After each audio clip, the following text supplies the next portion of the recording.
نحمدہ ونصلی علی رسولہ الکریم اما بعد۔ ناظرین محترم، پارہ نمبر 16 کا خلاصہ عرض کرنے کی سعادت حاصل کر رہا ہوں۔ پارہ نمبر 16 میں 3 حصے ہیں۔ پہلا حصے کا تعلق سورہ کہف کا بقیہ حصہ، دوسرے نمبر پر سورہ مریم مکمل اور تیسرے نمبر پر سورہ طٰہٰ مکمل۔ سورہ کہف کا جو حصہ باقی ہے اس میں 2 باتیں ہیں۔ پہلی بات حضرت موسیٰ علیہ السلام کا واقعہ اور دوسری بات جناب ذوالقرنین کا قصہ۔ حضرت موسیٰ علیہ السلام کا واقعہ جو یہاں پر قرآن پاک میں موجود ہے، اس کے پس منظر کے حوالے سے کئی باتیں ہیں، لیکن سب سے اہم بات یہ ہے کہ ایک روز اپنی قوم میں کھڑے ہو کر کے موسیٰ علیہ السلام خطاب فرما رہے تھے، وعظ و نصیحت فرما رہے تھے۔ اسی دوران ایک شخص نے کھڑے ہو کر سوال کیا کہ حضرت، اس روئے زمین پر آپ سے زیادہ علم والا بھی کوئی انسان ہے؟ تو آپ نے انکار فرما دیا۔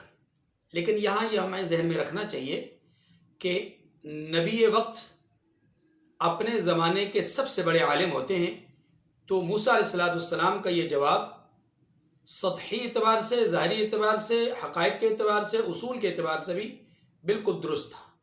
آپ نے جواب دے دیا، لیکن اللہ تبارک و تعالیٰ کو ان کا یہ عمل، یہ جواب اس انداز میں پسند نہیں آیا جیسا کہ نبی کی شان اور نبی کی سطوت ہوتی ہے۔ اللہ تبارک و تعالیٰ نے فرمایا کہ اے موسیٰ، ایک انسان ایسا بھی ہے کہ جو آپ کے علاوہ ایک ایسا علم بھی رکھتا ہے جو آپ کے پاس نہیں، گویا وہ علم آپ کے پاس نہیں۔ تو موسیٰ علیہ السلام نے درخواست کی کہ میں وہ سیکھنا چاہتا ہوں، اس آدمی سے ملاقات کرنا چاہتا ہوں۔ رب ذوالجلال نے ملاقات کے لیے اجازت بخشی اور راستہ اور طریقہ بتلایا۔ مجمع البحرین، یہ دریا، اس کے کنارے کنارے جانے کا حکم ہوا اور توشہ راہ جو ساتھ لیا گیا اس کے حوالے سے بتلا دیا گیا کہ تمہیں ایک مقام پر نشانی نظر آئے گی اور وہ نشانی ہماری قدرت کا اظہار ہوگا، وہیں پر ہمارا بندہ آپ سے ملاقات کرے گا۔ پہنچے ایک مقام پر جہاں 2 دریاؤں کا سنگم تھا، ٹھہرے، ایک چٹان کے ساتھ ٹیک لگا کر محو استراحت ہوئے۔ اس سے قبل اپنے ساتھ چلنے والے ساتھی جناب یوشع بن نون علیہ السلام، جو اس وقت نبی نہیں ٹھہرائے گئے تھے، انہیں کہا کہ کوئی انہونی بات دیکھو تو بتا دینا۔ یہ آرام فرمانے لگے۔ جب بیدار ہوئے، اس دوران انہونی بات یہ ہوئی کہ جو چیز انہوں نے اپنے لیے تیار کر رکھی تھی، جو توشہ، اس توشے کو ایسا ہوا اللہ کی قدرت کا اظہار کہ اس توشے میں سے مچھلی جو بنی ہوئی تھی وہ اچھل کر کے دریا کے اندر کود گئی، اور جیسے جیسے وہ آگے بڑھتی گئی دریا میں خشکی اور راستہ بنتا گیا۔ یوشع بن نون علیہ السلام نے بر وقت اٹھایا نہیں، لیکن جناب موسیٰ علیہ السلام جب بیدار ہوئے تو حضرت کے بتانے سے پہلے حضرت موسیٰ علیہ السلام نے جلالی انداز میں فرمایا کہ چلو بھائی۔ اب اس سے کیا ہوا کہ وہ جو بتانے کا ایک معاملہ تھا وہ ان سے فروغ گزاشت ہو گیا اور چل پڑے۔ ایک دن ایک رات کا سفر طے کیا، یہ ایک روایت میں آتا ہے کہ 2 دن اور 2 رات کا سفر طے کیا، اور بعد میں موسیٰ علیہ السلام نے اپنی بھوک کا اظہار فرمایا کہ راستے کی تھکاوٹ، مسلسل چلنے کی وجہ سے تھکاوٹ اور بھوک کی وجہ سے ستائے جا رہے ہیں، لائیے کھانا کھا لیں۔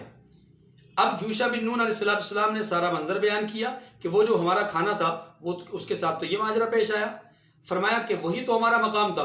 واپس پلٹے، اس مقام پر پہنچے تو ایک بزرگ سے ملاقات ہوئی، تعارف ہوا، علیک سلیک ہوئی، اور اس کے بعد ساتھ چلنے کے لیے، ساتھ رہنے کے لیے گزارش کی۔ انہوں نے فرمایا کہ آپ میرے ساتھ رہ نہیں پائیں گے۔ انہوں نے کہا کہ نہیں، میں انشاءاللہ صابرین میں سے ہوں گا اور میں آپ کے ساتھ رہنے کی کوشش کروں گا۔ انہوں نے ایک شرط لگائی کہ آپ میرے ساتھ رہنا چاہتے ہیں تو سوال نہ کیجیے گا۔ چنانچہ اب دریا میں ایک کشتی تھی، اس کشتی کے اندر یہ سوار ہو گئے دریا کے اس پار جانے کے لیے۔ کشتی میں بیٹھے، مسلسل چلتے رہے، کشتی بان نے ان سے کرایہ وصول نہیں کیا۔ جب کنارے پہنچنے لگے تو اس کنارے پہنچنے سے پہلے انہوں نے کشتی کے تختے کو پھاڑ دیا۔ موسیٰ علیہ السلام کو اس بات کے اوپر سوال اور اعتراض پیدا ہوا۔ آپ نے فرمایا کہ آپ نے یہ کیا کر دیا کہ جنہوں نے ہمارے ساتھ حسن سلوک کا معاملہ کیا، ہم سے کرایہ نہیں وصول کیا، آپ نے ان کی کشتی کو ہی نقصان پہنچا دیا۔ حضرت خضر خاموش رہے، دریا کے کنارے پہنچے، اترے، کچھ لوگ وہاں کھڑے تھے اور ان لوگوں نے ان کو کچھ نہیں کہا، غزل نہیں پہنچائی اور یہ آگے بڑھ گئے۔ آگے پہنچے تو ایک بچہ کھیل رہا تھا، اسے پکڑا اور اسے قتل کر ڈالا۔ موسیٰ علیہ السلام سے رہا نہ گیا، فرمایا لقد جئت شیئا نکرا، آپ نے تو بہت ہی برا کام کیا ہے۔ انہوں نے فرمایا کہ میں نے آپ سے کہا نہ تھا کہ آپ میرے ساتھ نہ چل سکیں گے۔ اب موسیٰ علیہ السلام نے آخری دفعہ کہا کہ یہ میرا آخری آپ کے ساتھ معاملہ ہے، اب کے بعد اگر میں سوال کروں تو آپ مجھے اپنے سے جدا کر دیجیے گا۔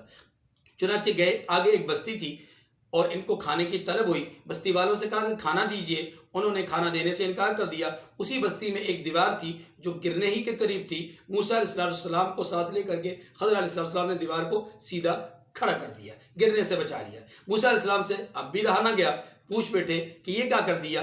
تو حضرت خضر نے فرمایا کہ اب میری اور آپ کی راہیں جدا، لیکن جانے سے پہلے آپ کو تینوں معاملات کی حقیقت بتاتا چلوں۔ پہلی بات، کشتی کو میں نے نقصان نہیں پہنچایا، بلکہ کشتی والوں کی اس ذریعہ معاش کو میں نے بچایا ہے۔ اگر وہ تختہ میں نہ اتارتا تو آگے بادشاہ کے کارندے کھڑے تھے، وہ صحیح سالم کشتی کو قبضہ کر لیتے ہیں، اس لیے میں نے اس کے اندر عیب پیدا کر دیا تاکہ ان غریبوں کا ذریعہ معاش بچ جائے۔ نمبر 2، بچے کو اس لیے قتل کیا کہ بچے کی فطرت اور نیچر میں اور طبیعت میں یہ بات موجود تھی کہ وہ بڑا ہوتا تو انتہائی بد فطرت اور بدنامی کا سبب بنتا اپنے والدین کا، جبکہ اس کے والدین بڑے نیک طبع اور نیک طبیعت کے لوگ تھے۔ اس لیے حکم الہی ہوا کہ اس بچے کو مار دیا جائے، اس کے بدلے میں ہم ان کے والدین کو نیک اور صالح بچہ دیں گے۔ نمبر 3، دیوار کو اس لیے کھڑا کیا گیا کہ معاملہ بستی والوں کا نہ تھا، بلکہ یہ دیوار تو 2 غریب اور 2 یتیم بچوں کی تھی کہ جس کے نیچے ان کے والد نے خزانہ دبا رکھا تھا۔ اگر یہ دیوار گر جاتی تو بستی والے اس پر پل پڑتے اور یوں ان کا خزانہ جو ہے وہ ہتھیا لیتے۔ چنانچہ ہمیں اللہ نے حکم یہ دیا کہ اس دیوار کو کھڑا کر دیں، کھڑا رہنے دیں، تاکہ یہ دیوار سالم رہے اور ان کا خزانہ بچا رہے۔ جب یہ بچے بڑے ہوں گے تو اپنے والد کی وصیت کے مطابق دیوار ہٹا کر کے نیچے سے خزانہ لے لیں گے۔ یوں میں نے کوئی کام غلط نہیں کیا، لیکن یہ منشا ایزدی اور اللہ کا فیصلہ تھا۔ اس واقعے سے ہمیں یہ سبق ملتا ہے کہ ہمیں بہت ساری چیزیں ظاہری طور پہ نظر آتی ہے، کہیں ایکسیڈنٹ میں، کہیں کسی حادثے میں، کہیں کسی واردات میں، کہیں کسی معاملے میں کوئی نقصان ہوتا ہوا نظر آتا ہے، ہمیں ظاہراً تو بہت کچھ نظر آتا ہے، لیکن باطن شاید اللہ تعالیٰ نے اس میں بہت سارے راز چھپائے رکھے ہوتے ہیں۔ اس لیے ہمیں صرف ظاہر کو نہیں دیکھنا چاہیے، بلکہ بعض معاملات میں باطن پر بھی نظر اور اس کی روحانیت پر بھی نظر ڈالنی چاہیے۔ دوسرا واقعہ حضرت ذوالقرنین کا ہے۔ جناب ذوالقرنین کے بارے میں صحیح روایات سے یہ ثابت ہے، یا صحیح قول، تفسیری قول یہی ہے کہ آپ نبی نہیں تھے، ایک نیک صالح بادشاہ تھے۔ آپ کے 3 سفر ہوئے، پہلا سفر مغرب کی طرف، دوسرا سفر آپ کا مشرق کی طرف، اور تیسرا سفر آپ کا مشرق اور مغرب کے درمیان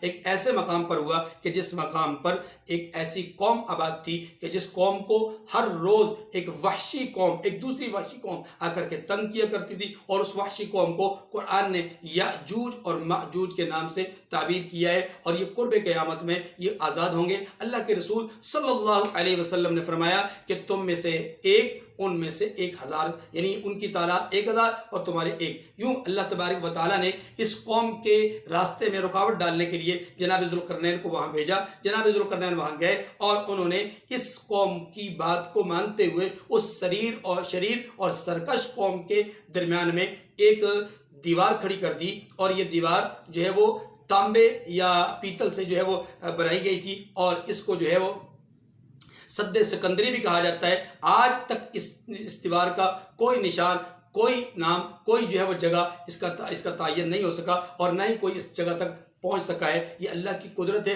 کہ اس نے اپنے اس راز کو چھپا کر رکھا ہوا ہے۔ اس واقعے سے بھی ہمیں یہ پتہ چلتا ہے کہ یہ نیک صالح بادشاہ جن کو اللہ نے مادیت سے اور روحانیت سے دونوں سے نوازا تھا، لیکن یہ فرد اپنی مادیت پر بھروسہ کرنے کے بجائے اللہ کی ذات پر بھروسہ کرتا ہے۔ جب بھی کوئی کام کرتا ہے، جب بھی کوئی بڑا عمل کرتا ہے تو یہ کہتا ہے ھذا من عطاء ربی، یہ اللہ کی فضل اور اس کی عطا اور اس کی بخشش کا نتیجہ ہے، اس میں میرا کوئی کمال نہیں ہے۔ اس کے بعد سورہ مریم ہے، اور سورہ مریم میں اگر ہم غور کریں تو اللہ تبارک و تعالیٰ نے تقریباً 11 لوگوں کا ذکر فرمایا ہے، ان میں سے 3 کا تذکرہ تفصیلی طور پر قدر تفصیلی، اور 8 حضرات کا تذکرہ جو ہے وہ قدر اختصار کے ساتھ، بلکہ بہت زیادہ اختصار کے ساتھ، بلکہ ناموں پر اکتفا کیا ہے۔ وہ 3 احباب، وہ 3 بزرگ، وہ 3 ہستیاں کہ جن کا تذکرہ اللہ تعالیٰ نے تفصیلی فرمایا، ان میں سے پہلا تذکرہ حضرت یحییٰ علیہ السلام کی ولادت کا، دوسرا تذکرہ حضرت عیسیٰ علیہ السلام کی ولادت کا تفصیلی تذکرہ، اور تیسرا تذکرہ حضرت ابراہیم علیہ السلام کا اپنے والد صاحب کے ساتھ جو ان کی گفتگو ہوئی، اس گفتگو کا ذکر کہ انہوں نے اپنے والد صاحب سے 4 باتیں کی، اس کا ذکر یہاں پر موجود ہے۔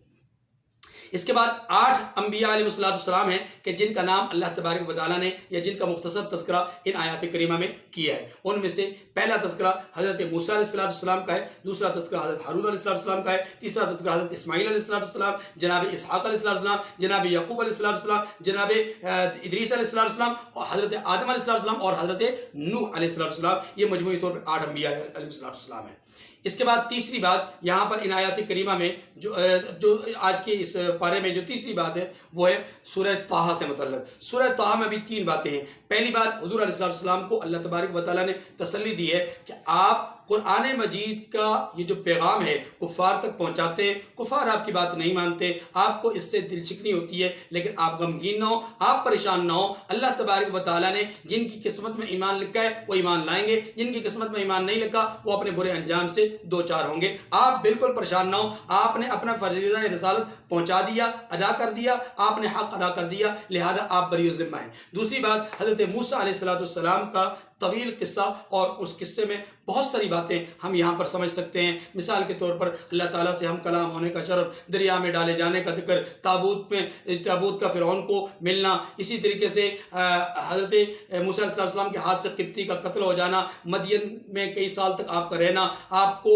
اللہ کی طرف سے جو ہے وہ آپ کے بھائی کا تحفہ بطور نبوت کے مل جانا، اسی طریقے سے حضرت موسیٰ علیہ السلام کا فرعون کے دربار میں جا کر کے موعظہ حسنہ کا ادا کرنا، اور بنی اسرائیل کو اپنے ساتھ لے جانے کی جو ہے وہ ڈیمانڈ اور طلب کا اظہار کرنا، مصر سے نکلنا، فرعون کا پیچھا کرنا، فرعون کا غرق ہونا، یا اس سے پہلے فرعون کا جادوگروں کو بلا کر کے موسیٰ علیہ السلام کا مقابلہ کروانا، جادوگروں کا شکست کھا کر کے ایمان قبول کرنا، یہ بہت ساری صورتحال، بہت ساری جزیات اس پارے کے اندر سورۃ طٰہٰ میں اللہ تبارک و تعالیٰ نے موسیٰ علیہ السلام کے قصے میں بیان فرمائے ہیں۔ طور پہاڑ پر گئے، واپس آئے، غصے میں بھائی کو جو ہے وہ غصے کا اظہار کیا، اور پھر سامری جادوگر کو پکڑا، اس سے جو اس کا جادو کا عمل تھا اس کی تحقیق کی، اور اس کے بعد اس کو جو ہے وہ شہر بدر کر دیا یا علاقہ بدر کر دیا، اور اس کو بددعا دی۔ یہ سارے تذکرے یہاں پر موجود ہیں۔